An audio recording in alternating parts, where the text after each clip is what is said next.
আসসালামু আলাইকুম বন্ধুরা, আশা করি সবাই ভালো আছেন। আপনার হাতের মোবাইল কি গরম হয়ে যায়? ইন্টারনেট সংযোগ দেওয়ার সাথে সাথে যদি কোনো নাটক দেখতে যান অথবা গেমস খেলতে যান, সাথে সাথে ফোনটা অনেক বেশি গরম হয়ে যায়, তাহলে আজকের ভিডিওটা আপনার জন্য। আপনি হয়তোবা এই বিষয়ে আরও অনেক ভিডিও দেখেছেন। এই সেটিং চালু করেন, এই সেটিং বন্ধ করেন, অনেক কিছু করেছেন তাদের কথা শুনে, কিন্তু আপনার কোনো কাজ হয় নাই, ফোন এখনো গরম হয়। তাহলে আপনাদের বলবো একটু ধৈর্য ধরে আজকের আমার এই ভিডিওটা দেখেন, আশা করি বুঝতে পারবেন এবং ফোন কেন গরম হচ্ছে সেটা সমাধান করতে পারবেন। চলে যাব মূল ভিডিওতে।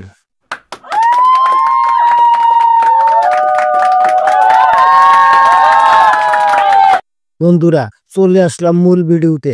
আসলে আপনাদের একটা সত্য কথা বলি, সেটা হলো এমন কোনো সেটিংস আমার মনে হয় ফোনের ভিতরে এরকম নাই যেটা অন করার মাধ্যমে ফোন ঠান্ডা হয়ে যাবে অথবা অফ করার মাধ্যমে মোবাইল ঠান্ডা হয়ে যাবে। ফোন গরম হয় মূলত আপনার আমার দোষের কারণে, আপনার কারণে এবং আমার কারণে। কারণ ফোনটা আমরা সঠিকভাবে ব্যবহার করতে পারি না। যদি সঠিকভাবে ফোন ব্যবহার করতে পারতাম তাহলে ফোনটা গরম হইতো না। আসলে আমরা কি ভুল করি, আর কি ভুলটা আমাদের সব থেকে বেশি হয়, আপনার হয়, আমার হয়, সবারই হয়, সেটাই আপনাদের দেখাবো। প্রথম হলো, আমরা যে অ্যাপসগুলো আমাদের ফোনে ইনস্টল করি, ইনস্টল করার পর সেই অ্যাপসটা আবার আনইনস্টল করে দেই। আমরা হয়তো মনে করি আনইনস্টল করার সাথে সাথে আমাদের ফোন থেকে বা মোবাইল থেকে অ্যাপসটা চিরদিনের জন্য চলে গেছে। আসলে এটা ভুল ধারণা। আমরা আনইনস্টল করার সাথে সাথে কিন্তু আমাদের স্ক্রিন থেকে চলে যায়, কিন্তু একটা সেটিংয়ে সেগুলো জমা হয়ে থাকে। আর এই জমা অ্যাপসগুলোই কিন্তু আপনার ফোন গরম হওয়ার জন্য দায়ী। তাহলে সেগুলা কিভাবে ডিলিট করবেন, চলেন। তার জন্য প্রথমে চলে যাবেন প্লে স্টোরে। প্লে স্টোরে আসার পর উপরে আপনাদের জিমেইল লোগো পাবেন, এই জিমেইলে ক্লিক করবেন। জিমেইলে ক্লিক করার পর এখানে নিচের দিকে দেখতে পাবেন ম্যানেজ অ্যাপস অ্যান্ড ডিভাইস, এই ম্যানেজ অ্যাপস অ্যান্ড ডিভাইসে ক্লিক করবেন। এখানে ক্লিক করার পর সাইডে এখানে দেখতে পাবেন ম্যানেজ, এই ম্যানেজে ক্লিক করবেন। ম্যানেজে ক্লিক করার পর এখানে দেখে দিস ডিভাইস, অথবা আমার এখানে দেখাচ্ছে দিস ডিভাইস, আপনার এখানে দেখাতে পারে ইনস্টল অথবা রিসেন্টলি ইনস্টলেড, মানে যেগুলা বর্তমানে রানিং আছে। এখানে ক্লিক করবেন। এখানে ক্লিক করার পর নিচে দুইটা অপশন পাবেন, this device not installed. This device হলো এখন আমাদের ফোনে যেগুলা রানিং আছে সেটা, আর নট ইনস্টলেড হলো আমি যেগুলা অ্যাপস আগে আনইনস্টল করে দিয়েছি সেইগুলা। এখানে নট ইনস্টলেডে ক্লিক করবেন।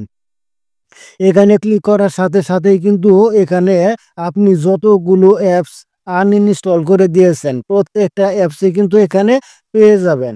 এবং সেই অ্যাপসগুলোর সাইডে দেখেন ব্ল্যাঙ্ক ঘর আছে, এখানে এভাবে টিক মার্ক করে প্রত্যেকটা এখান থেকে ডিলিট করে দিবেন।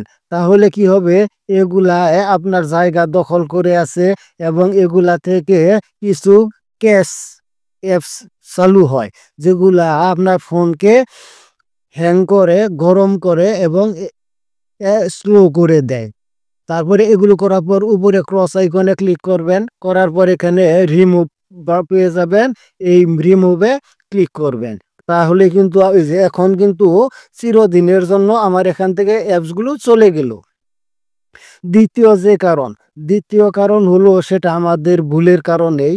সেটা হলো, আমরা যখন মোবাইলের চার্জ শেষ হয়ে যায় কোনো গুরুত্বপূর্ণ কাজ করার সময়, তখন দেখা যায় আমরা মোবাইলটা চার্জে লাগাই, লাগানোর পরে চার্জে লাগিয়ে হয়তো বা কথা বলি অথবা গেমস খেলি অথবা টিকটক দেখি অথবা রিলস ভিডিও দেখি অথবা কোনো কিছু ডাউনলোড করে রাখি। এটাই কিন্তু আসলে 2 নাম্বার কারণ হলো ফোন নষ্ট হওয়ার বা গরম হওয়ার। কারণ মোবাইল আপনার উচিত বন্ধ করে ইন্টারনেট কানেকশন বন্ধ করে ফোনের সুইচ অফ করে আজকে থেকে ফোন চার্জে দিবেন। আশা করি বিষয়টি বুঝতে পারছেন। তাহলে আপনার ফোন সহজে গরম হবে না।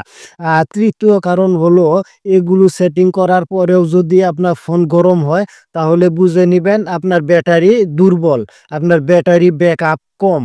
কারণ আপনার ফোনে যতটুকু ব্যাটারি চার্জ নেয় ততটুকু ব্যাকআপ ব্যাটারি দিতে পারে না।